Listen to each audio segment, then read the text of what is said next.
time for some vitamin P. Let's find out what today's purpose quote scripture is about. Our true identity is found when we stop being who we are and start becoming who we were created to be. We're all searching for identity all the time, and we're searching for that authentic. We want to be ourselves, but in a lot of cases that's gotten buried under so much of that old baggage, people don't know. So they try, well, maybe if I pierce or tattoo myself or have a wild enough haircut, I will have identity, and yeah, that's who I really am. And is that ever who someone is? Yeah, perhaps. But you should always be suspicious when you see a lot of people who are coincidentally exactly the same. I wonder that. What's the true motive when we do these things? Why do we buy the vehicle we buy, or the house, or the clothes, or how the ways that we sort of externally adorn ourselves? Did we do that because it truly aligns with who we are and our purpose, or did we do it because in a field of a ton of options, that just seemed like the bestest one at the time? And it's important to be honest with ourselves why we did some of those things. I think every single one of us can remember some things we did, can see some pictures from our youth and go, oh boy, I hope no one ever sees that, right? Perfectly normal. We all go through these weird experimentations. But when we can't stop and own it and say, yeah, I was confused, I was lost, I didn't know really where I was going, and I still don't know 100%, but I know that I don't know.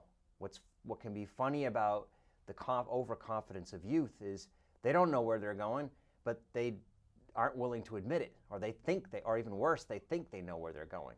And that's why God and faith in the Bible are so important.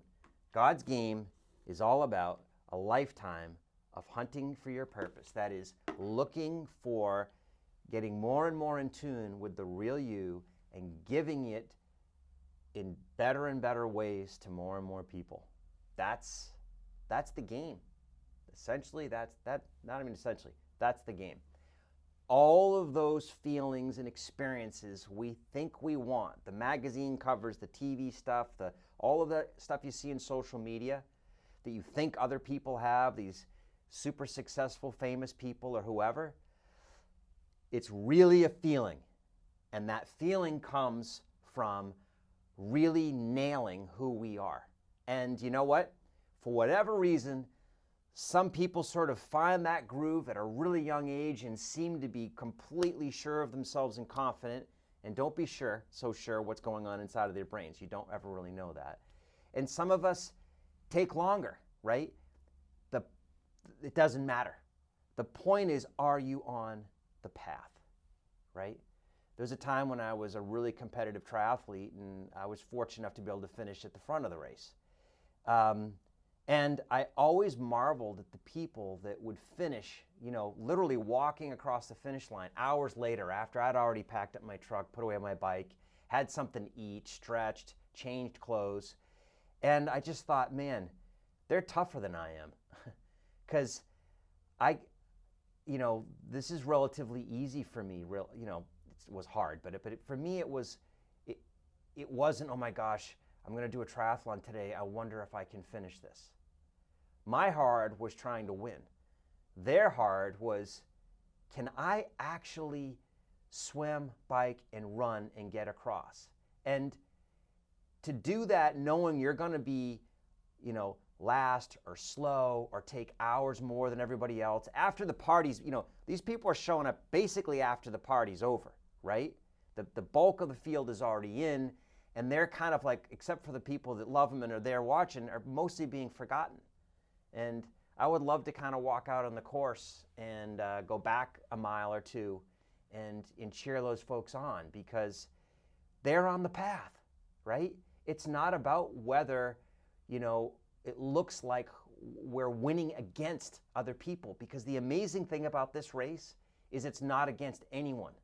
It's just with ourselves. There are no winners and losers in that sense.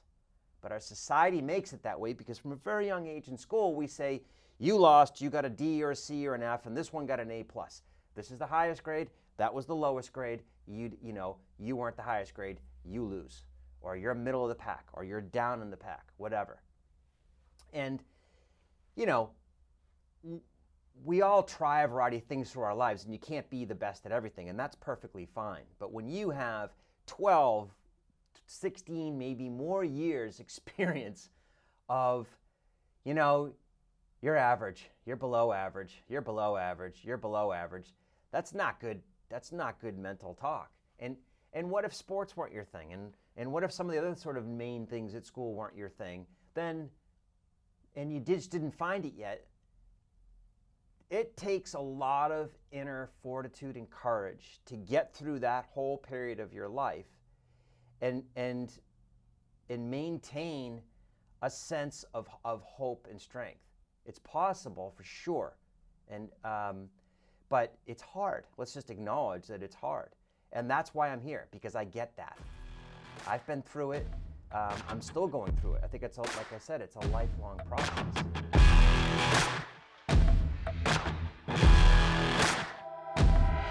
Hey, one more thing before we go. America became the land of the free because of the brave, right? Unfortunately, decades of comfort have eroded our courage and our freedom. So what are we going to do about it? I say we hunt for purpose. Hunting for purpose is all about forging purposeful adults for God. Hunting for purpose is what God calls us to do. And it turns out it's the only life strategy that actually works. So, join us as we rehabilitate ourselves and teach the next generation what we wish we had been taught. If you like this last topic, you're going to love the next video. Until next time, keep hunting for purpose.